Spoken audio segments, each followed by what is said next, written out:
So after avoiding the rain during the rainy season, it finally caught up to us in a big way. We had island hopped to Bali, Indonesia's most popular island for tourists, and we were staying in Ubud to get some of that good.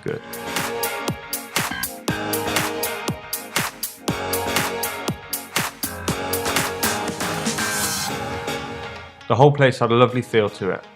There were temples everywhere. Like every 100 meters there would be a shrine or a gate or a temple without fail. There really was ancient architecture everywhere, either being restored and maintained or just being dug up and rediscovered. It's also a custom for locals to leave small offerings outside of their properties, and they were dotted down each street, most burning incense, giving a spiritual vibe to the otherwise busy street. Bali definitely had a different atmosphere, and coming from Jogja to Ubud was a welcome change of pace.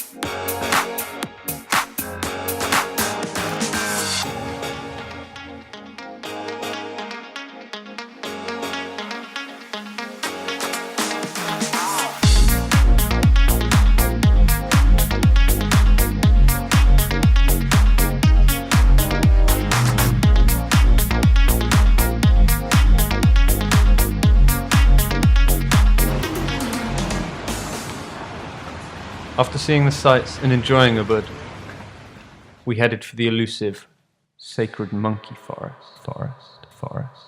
Sacred monkey forest.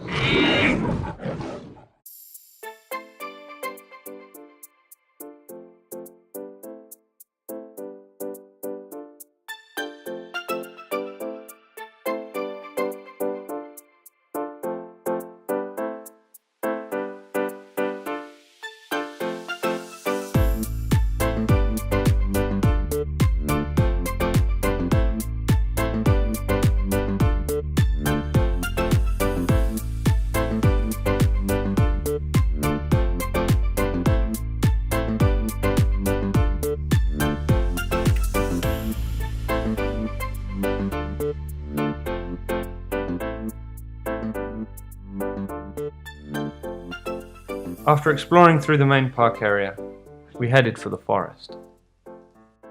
We made sure our pockets were empty, and I even locked our bag closed with a keyring on the zipper.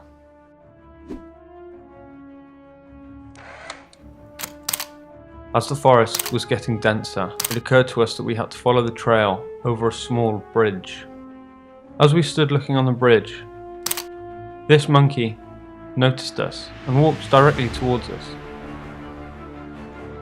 I was half excited to have one of them show us so much attention as it hopped onto the fence. It proceeded to climb on me, and Al quickly snapped this shot. Little did we know what was about to happen. The monkey hopped off me and onto Al, where it immediately hung down her back with its tail wrapped around her neck and was exploring her backpack. It actually unzipped the front pocket of the bag and was feeling inside to see if anything was in there. It then tried to unzip the main compartment.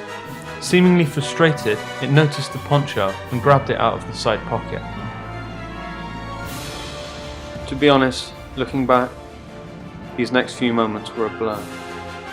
I don't know if I was trying to protect the monkey from not eating or having the plastic, or whether it was a primeval sense of ownership and a need for dominance over the small ape that was trying to steal something that was mine. I snatched the poncho back from the monkey, which infuriated the beast as it snarled, exposing its large white teeth. It was hissing and swiping at me as it was clambering all over Al still. The next thing we knew, that ape was on the fence, aggressively blocking our exit. We were half standing our ground and half trying to flee, but as we tried to exit the bridge, it would run past us and block our exit. As we turned, the monkey would run past and jump in front of us, swiping and snarling, blocking our exit again. It took one last-ditch effort for us to hurry past and get off the bridge back to safety.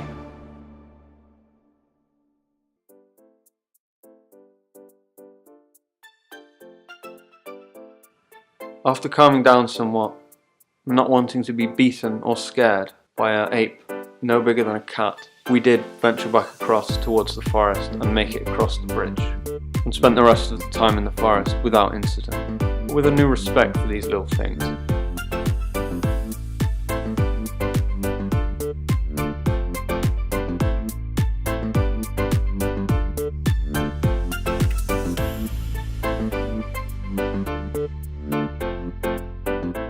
All in all, Ubud has been lovely. Different from our experiences of Indonesian life, as it caters for the large amount of tourists here, but clearly a popular destination for a reason.